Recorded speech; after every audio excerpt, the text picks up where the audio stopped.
This is not a campaign called the Flag of Convenience campaign. So many of these passenger ships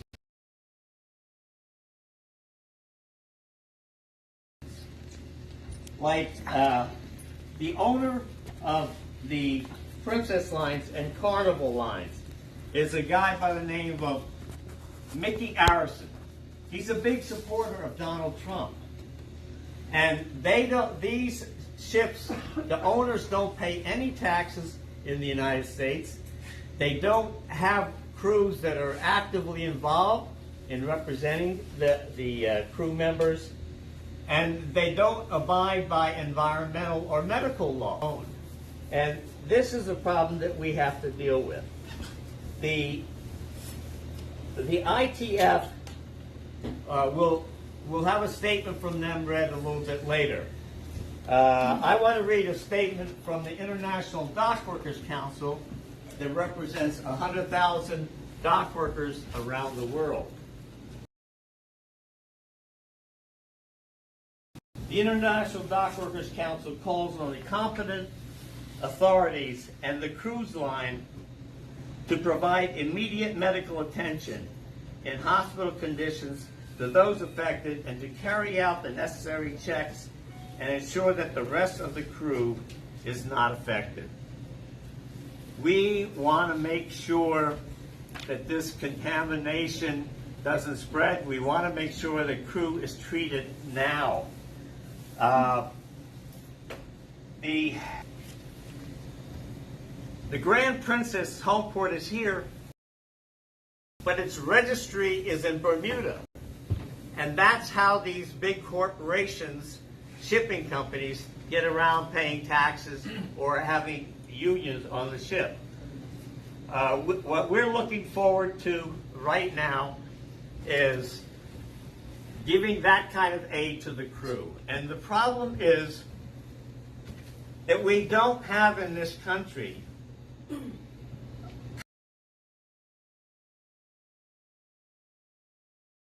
and there's a reason for that. 2 years ago, the Trump administration 2 years ago eliminated the office that deals with pandemics under the National Security Council. They eliminated it. It doesn't exist. And one of the people responsible for that office said, this is from the Washington Post, the threat of pandemic is the #1 health security concern. Are we ready to respond? I fear the answer is no. And that was Luciana Borio.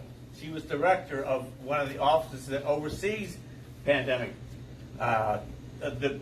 pandemic crisis.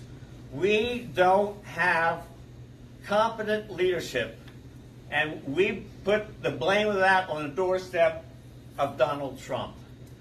And liberal Democrats like Bonta, who put out press releases making it sound like everything is okay, there's not a problem, are also responsible. We have people from the Filipino community here that want to address that question. The crew, half of whom are Filipino, over 600, need to be treated equally.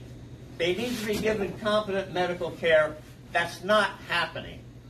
And we'll hear from more of them later. Thank you very much. Sorry, before you, your name and title again one more time. My name is Jack Heyman. I'm a former ITF, International Transport Workers Federation, inspector on the ships. I'm a retired longshoreman from San Francisco. And you said that ITF represents the workers on that ship? The ITF represents the workers on that ship. That's right, through an Italian union. That will be addressed by Robert Erminger, who's from the Inland Boatmen's Union, and they work with the ITF. Thank you. Okay, thank you, Jack. So our next speaker is Robert Erminger. He's the chair of the Inland Boatmen's Union in the Bay Area, and these are the workers that man the tugboat and ferry boats here in the Bay Area. So welcome, Robert. Hi, good morning. Thank you all for showing up. I want to start by, Robert Erminger, Chairman of the Inland Boatmen's Union of San Francisco. I'm here covering for my national president, Marina Secretano, who couldn't come because she's sick, unfortunately. I want to start by reading one paragraph from an ITF statement that was released. And it says, the ITF urges the relevant authorities, both the flag state, the port state, and the company, to facilitate the transit and repatriation of the seafarers so that they are able to get home quickly and safely. The ITF also wants to remind government and companies that seafarers have the right to the same level of health care and protection as the passengers. So that's very important, and exactly what Jack was saying, all these all the seafarers on the vessel, 600 Filipinos, also Koreans, Sri Lankans, Italians on that vessel should get that. Unfortunately, that's somewhat cold comfort because there are not test kits available, as you all know. The passengers, several hundred of them, according to the San Francisco Chronicle, that were placed in, taken to Travis Air Force Base, have not been tested. Many of them, most of them have not been tested. So that's a real problem. We do not have the test kits to do this. And just for a larger context, there's 18 other Princess Line vessels around the world that are in dock where both the ITF and the employer are trying to repatriate them to their home countries. There's also a Costa Line vessel in the Caribbean, which is an Italian cruise ship, where they have identified either crew or passengers, I'm not sure which, with COVID-19. So this is a large question, but the immediate demands as presented should be followed through, and that is for the immediate medical attention for all the seafarers on that vessel and to be able to repatriate them to their home countries. That is the most important thing that we need to do at the moment. The ability of them to be able to communicate. Generally, a seafarer, when the ship comes in, they'll come to this seafarer center and get a SIM card. They'll generally communicate by email or text. Obviously, none of those seafarers have been able to do that. More than likely, there are seafarers on the vessel that have SIM cards that could well be communicating with their families, but we have not had the ability to get direct communication with the seafarers here. And there's one other question that's also very important, and that's when we get to the point to be able to repatriate them. The U.S. government, through Customs and Border Patrol and ICE, it's very difficult for them to be able to get the necessary documents that they'll be able to get from the ship to the airport in the U.S. to return to their home countries. So we also have that level of bureaucracy to address and to deal with this. It's a multi-level problem. It's constantly moving. There's many more ships that are going to be docking that may well have similar problems. I know Carnival Cruise Lines just announced today that they will have no more ships docking in North America. It's a fluid situation, but I do know that the ITF and they are making every effort to be able to get as many of these crews from all these different vessels around the world repatriated to their home countries. But for us here in Oakland and the Bay Area, our main focus should be trying to get the immediate medical care with the crew members on that ship and find out what is going on. Thank you. And if any of the press needs the contact information of the West Coast coordinator of the ITF, Jeff Engels, is to the press conference. Thank you. Thank you, Robert. One of the most important unions actually in the world historically is the ILWU, International Longshore Warehouse Union. And they have fought for crew workers throughout the West Coast, defending their rights, their human rights, to health care, to be paid. And one of the issues that is happening right now is that crew workers at the Carnival Cruise, at the Princess, being taken off the ships and not being paid. And that's a critical issue. These workers need to help their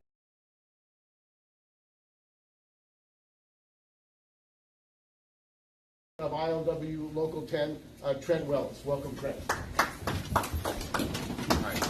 Thank you. Thank you.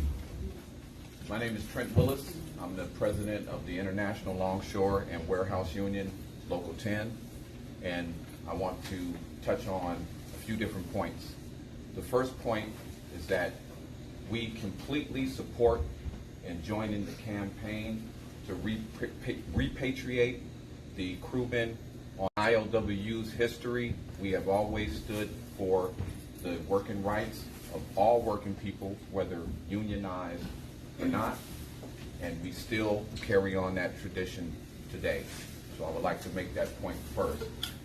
The second point is we want to focus on not just the crewmen on the Grand Princess, but also all workers in this country and all over the world who seem to be taking a second fiddle to the billionaire companies and these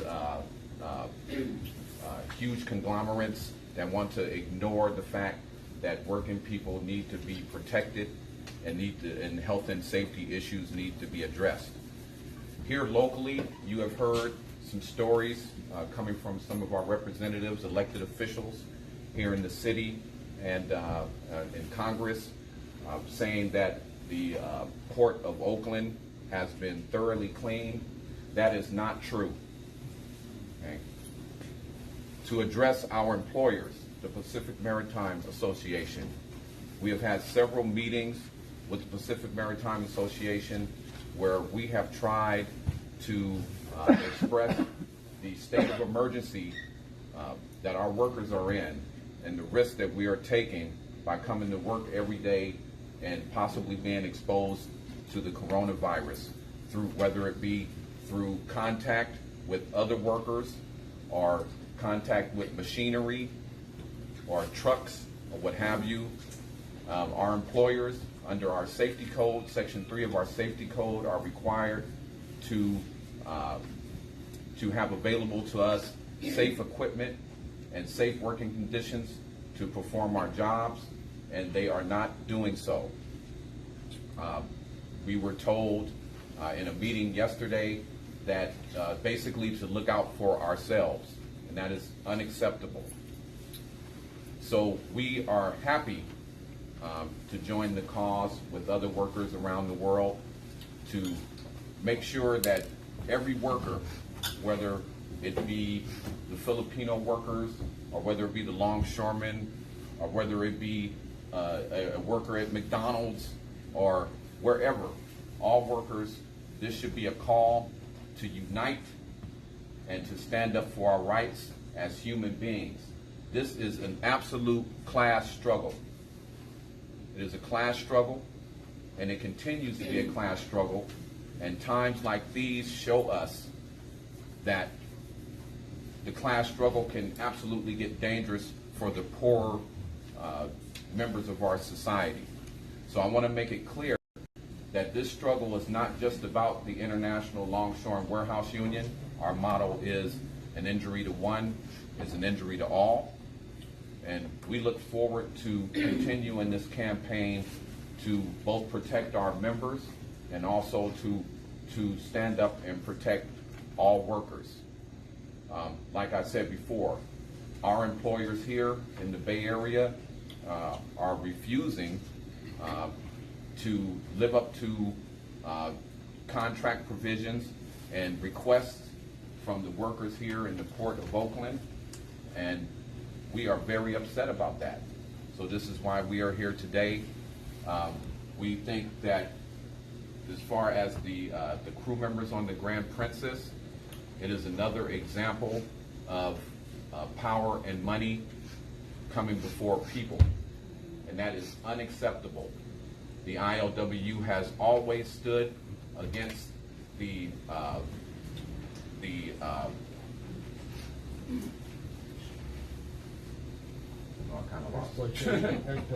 exploitation of the common man and woman, and we will continue as we go along to fight for the rights of all workers across the world. Thank you. One of the issues that we want to raise, and Trent raised the question, what about all the other workers in California? There are 19 million workers in California.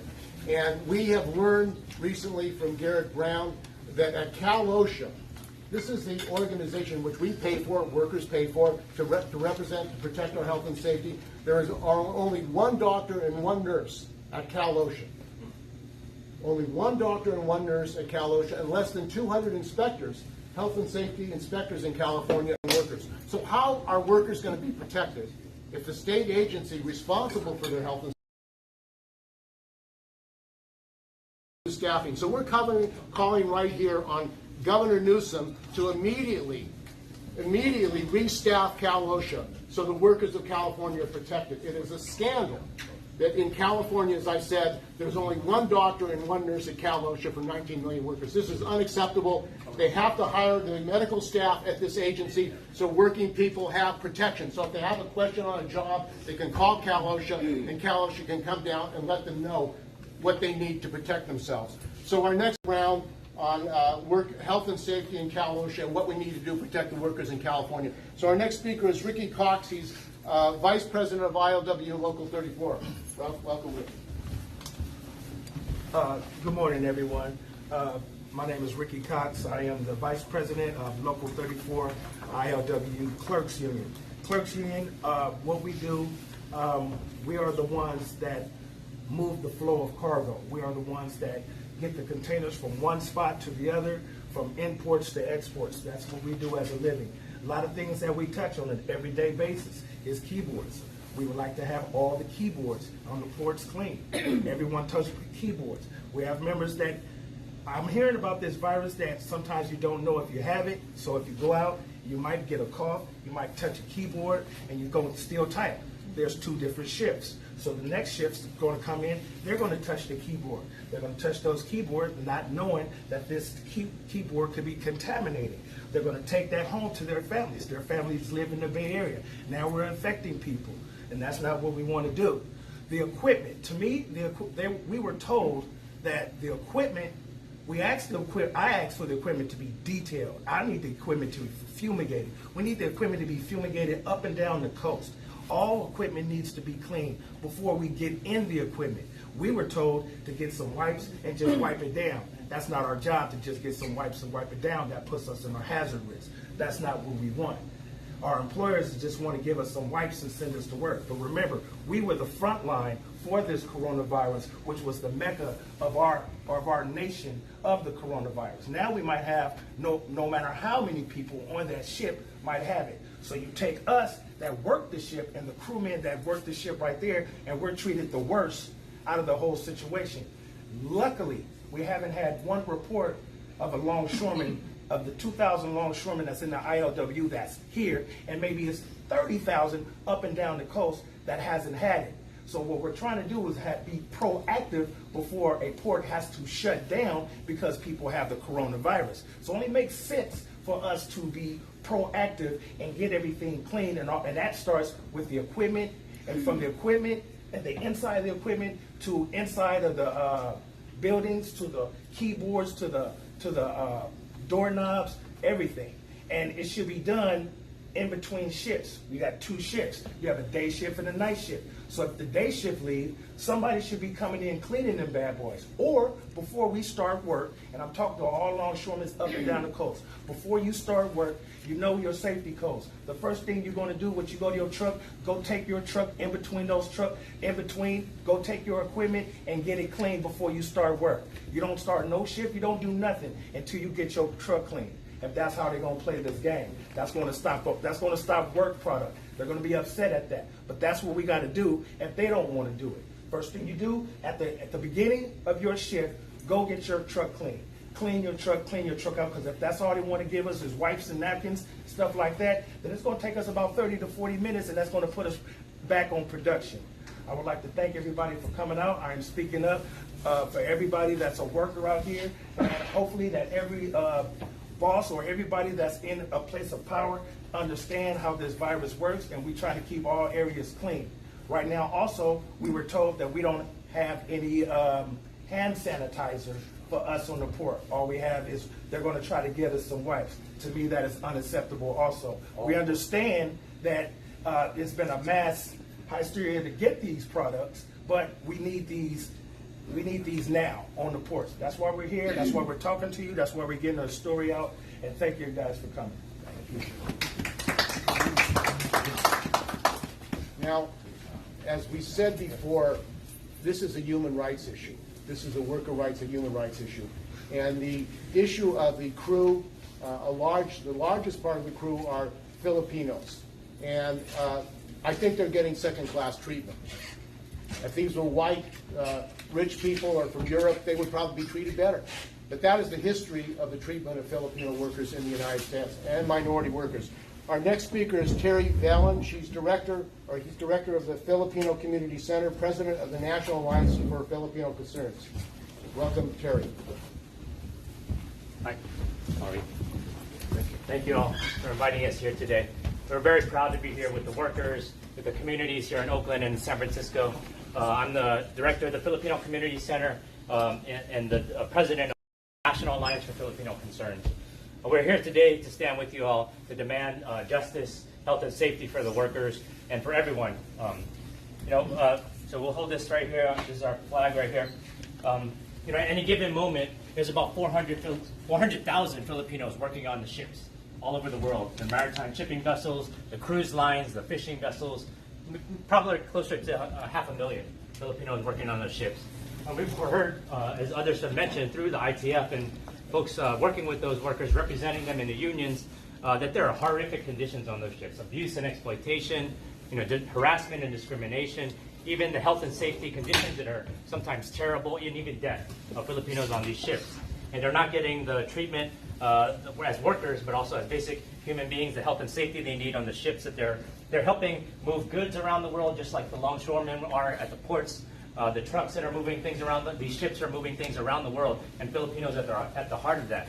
Also on these cruise lines, taking care of passengers, making sure that folks can get around safely. They're cooks, they're cleaners, they're entertainers. They do everything on those ships to keep the economy moving on the ships and people moving around the world. Now in this pandemic health crisis, now's the time that we make sure we take care of them too. That there's not discrimination or harassment or any kind of second-class treatment of them as workers on these ships. What we need right now in this crisis is many people, all of us have been working really hard right now, is to put all hands on deck. It's a crisis and we're all responding. We're all working hard. There's a time for transparency right now. We need full cooperation from all sectors. We need government action for passengers and for the workers on the ship and at the Port of Oakland here as well.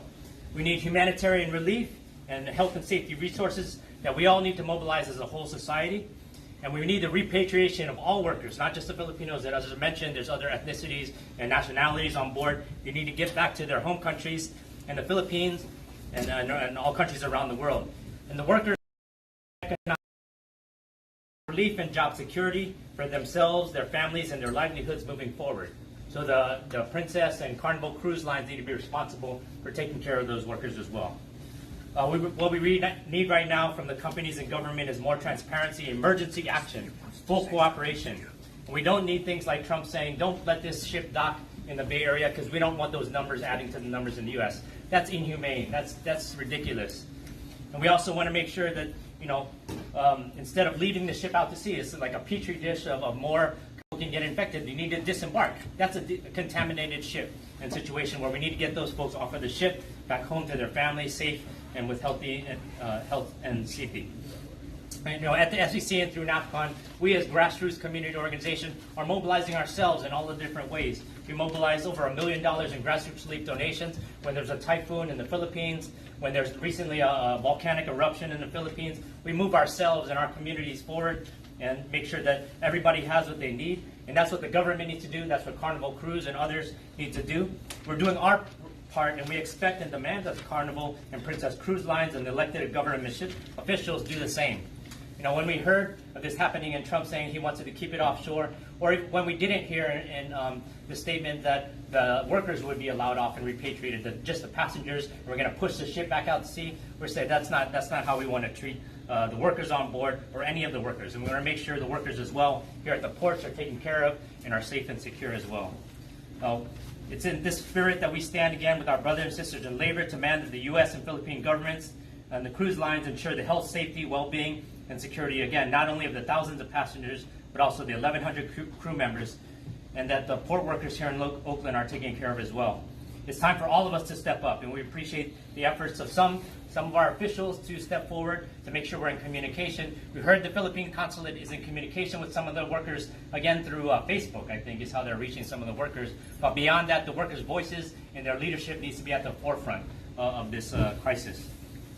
We have NAFCON and our organizing partners across the country. We're in Long Beach, we're in LA, we're in San Francisco and Oakland. We've got folks in Portland, Oregon, and Seattle, Washington, Chicago, Louisiana, Texas, Boston, New York, New Jersey, Washington, D.C., Florida, and all the way out to Hawaii. We're there on the ground in our communities. We want to work together with the International Trade Federation, the longshoremen, and everywhere where our Filipino seafarers who are on ships around the world can have access to all of our communities and all the solidarity from our labor organizations.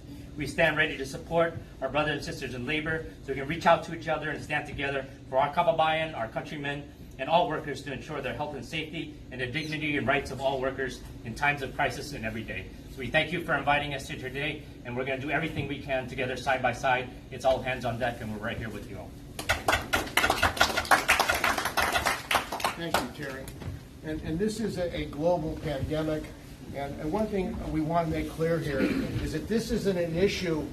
It didn't come, it's not one people. It's not Chinese. It's not African. It's not European. It's a global crisis. And we don't want to have racism play a part in how people are treated.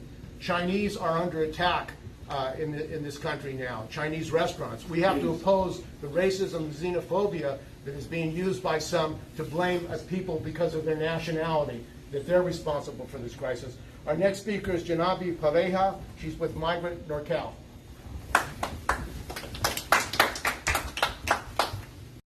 Good morning, everyone. Once again, my name is Janabi Pareja. I'm a chairperson of PAWI's East Bay, also a chairperson for Migrante United States, USA.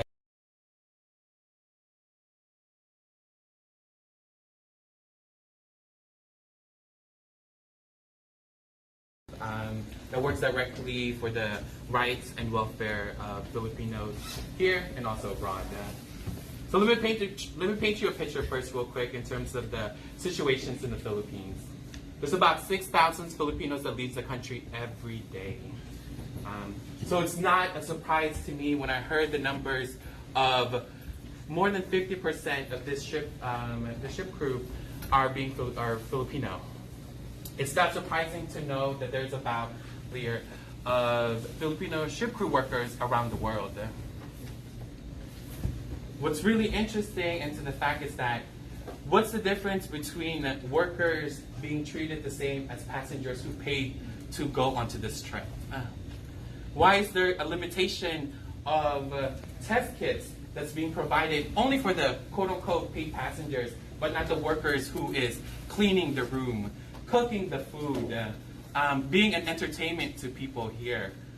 Let's make a class difference between the two, and let's call it what it really is, right? It's exploitations of our workers in our community.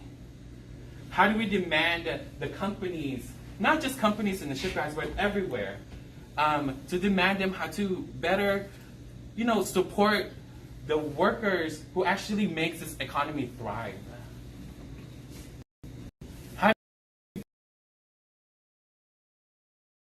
Currently, right now,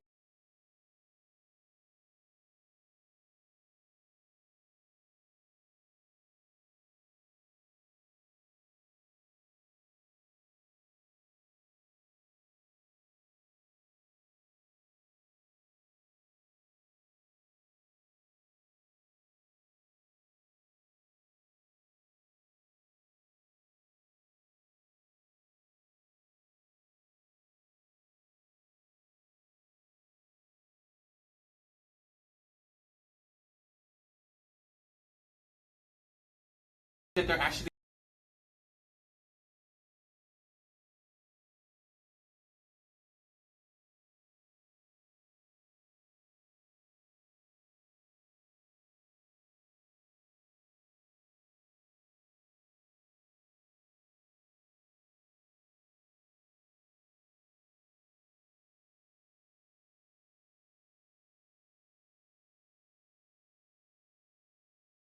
of those people who's inside. Can you put yourself in that position, think about home safely, but before they get home safely, we're not just going to send those workers there and back in the Philippines without being tested and getting adequate medical services here.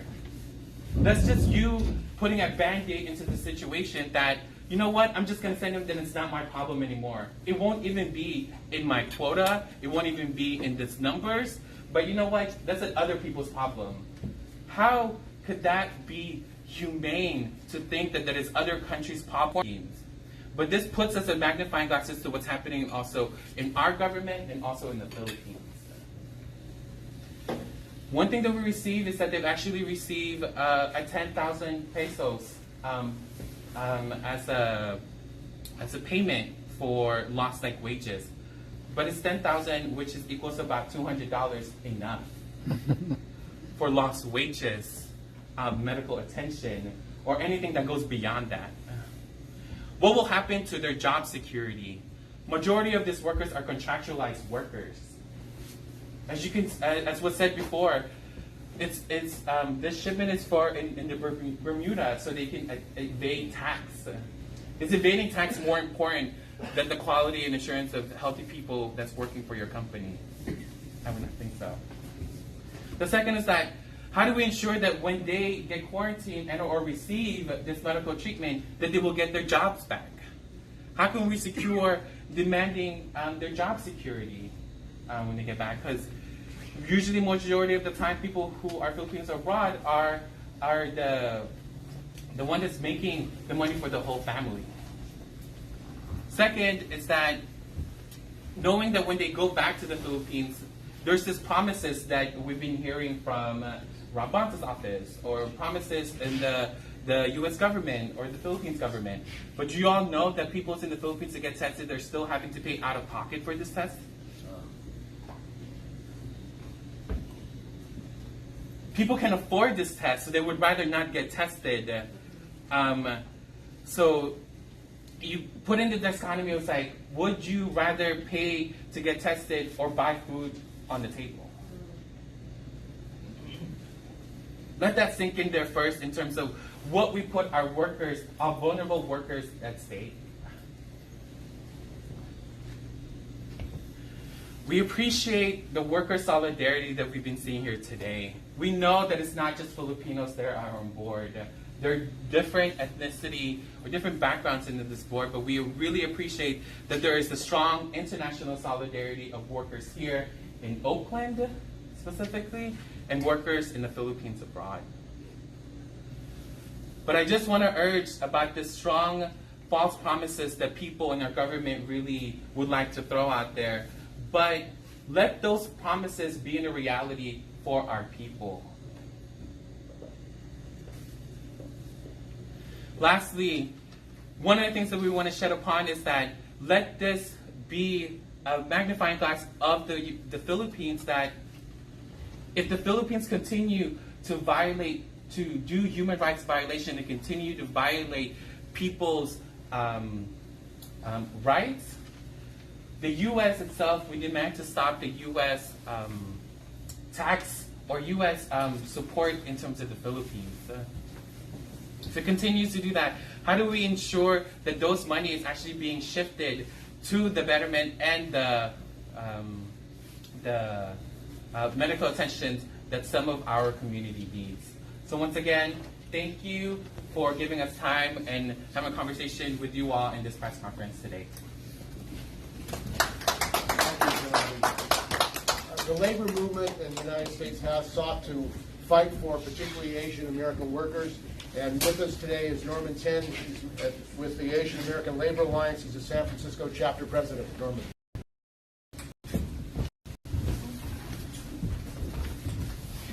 Good morning.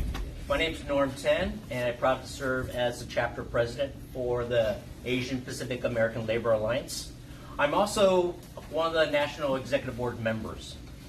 This is the first and only group that recognizes and it's what you call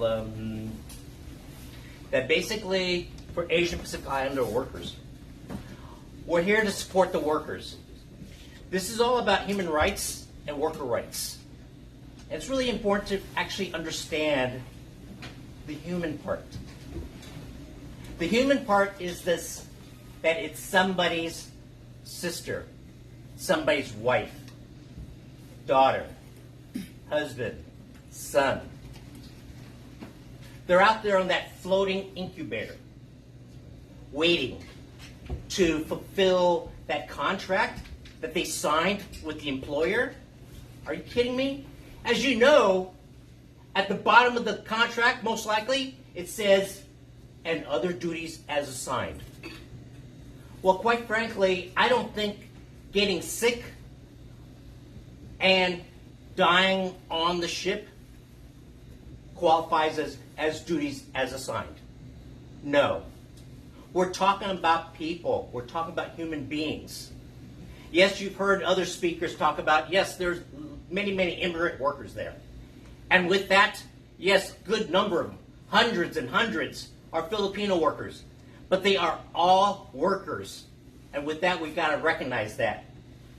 So we're calling for the governments and the ship owners to do the right thing. We, as Americans, believe in doing the right thing. And we need to make sure that everybody else knows this and does it. We are in a pandemic. As a former biologist for 27 years, I know what a pandemic is. You can't hide. You can't just run away from it. To put that ship off the coast of California or wherever, guess what? It's still there. People are still there. It will affect family lives. And that's all I want to say, is that we need to support the workers. It's about human rights. It's about worker rights. It's about treating each other as a human being. Thank you. Our last speaker is Dr. David Gordon, who's spent his life defending working people, poor people, and fighting for health care for all. So welcome, Dr. David Gordon. Thank you. I just wanted to say that yesterday there was a press conference that Trump and Pence gave saying how they've done a wonderful, terrific job of taking everybody to Canada and England. Everything's going wonderfully. Well, actually, that's not true. As a matter of fact, what we have here is a crime scene. We have medical malpractice and criminal negligence, where 1,000+ crew members are still on a contaminated ship, care, without any plans to do what they did to all the passengers. And we live basically in a criminal system that spends 3% of all the money spent on health, on public health. The public health service in this country has been decimated over the decades. So without having a public health system, a public health service that can meet the needs of the people in a crisis, we find ourselves in the problem we're in now. So I support everything you're doing here, and I think we need to stick to the demands. That ship, all those people, all those workers need to come off right now, and they need to be treated exactly as everyone has said before, just like the passengers were, and every other ship has to be dealt with in the same way. Thank you very much. So we're going to open it up for questions, if there are any questions from the media here. Yeah, could you clarify, so the demand at this point is that the ship is just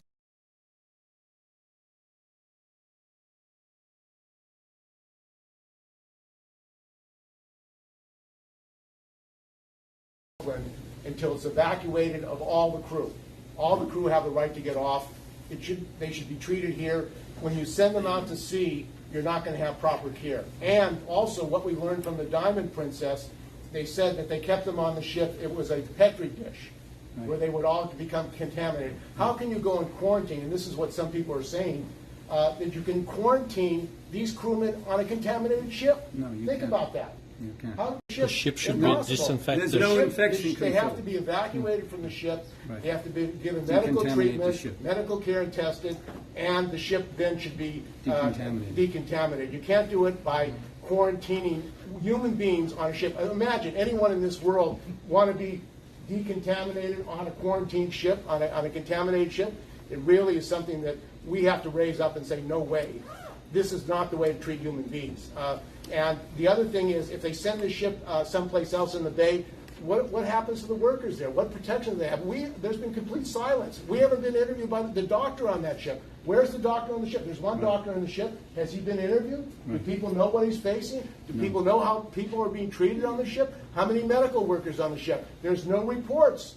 There's no reports. The Homeland Security and the Coast Guard have kept people off the ship.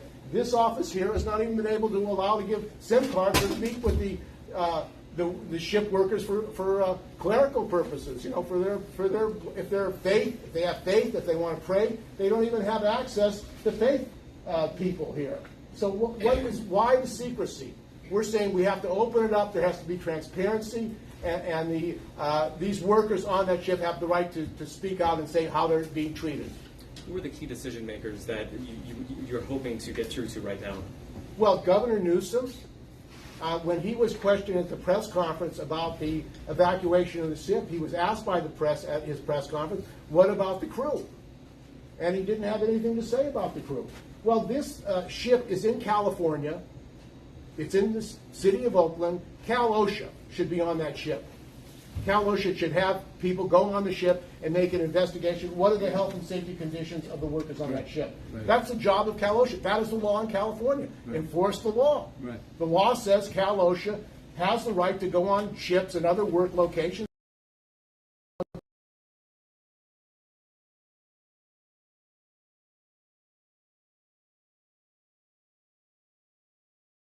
Doctor and one nurse for 19 million workers in California.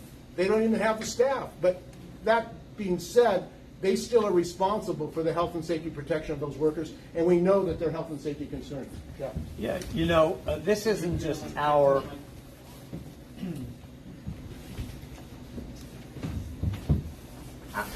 this is not just our position here about what to do with the crew. On coronavirus, COVID-19, is Dr. Fauci. We've had the exact same conditions that happened on the Diamond Princess in Japan last month. And he said you cannot quarantine people on an infected ship. Now, the Port of Oakland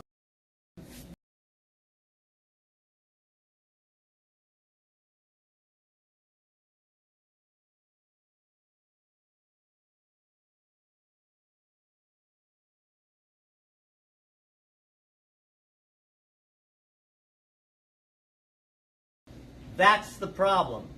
They're not adequately taking care of the situation. One last thing.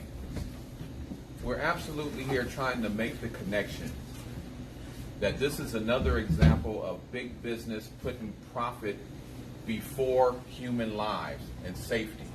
Okay, whether we're talking about the crewmen on the Grand Princess, or whether we're talking about the longshore workers in the port, or whether we're talking about the clerks, whether we're talking about any workers, whether union or not, big business is putting profits before safety and families. This is the point we want to hammer to all people. This should be a sign and an opportunity for all of us to connect together and to make one big union. And we have to depend on the employers and our government. You see that our government is very ill prepared for this situation. We have to look out for ourselves. We have to come together as a unit, and we have to fight for our rights and our lives.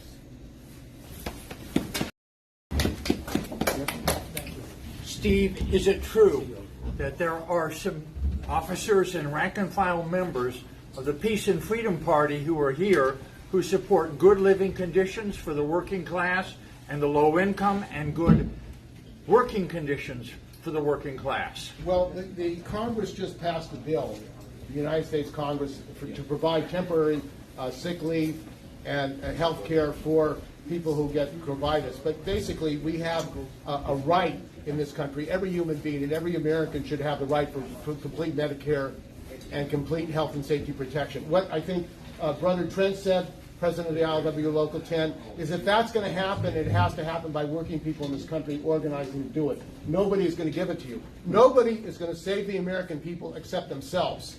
If people expect the government to take care of you, I wouldn't hold my breath. That's what we're saying here. You have to self-organize. You have to start getting organized to protect yourself. And that's what we have this press conference for. This is an alert, a warning to all working people, longshore port workers. We have to get organized to protect our health and safety, demand our rights. No one else is going to do it for us. So that's what I have to say about that. Thank you, brothers. Thank you all, brothers and sisters, for coming. And we'll be in touch.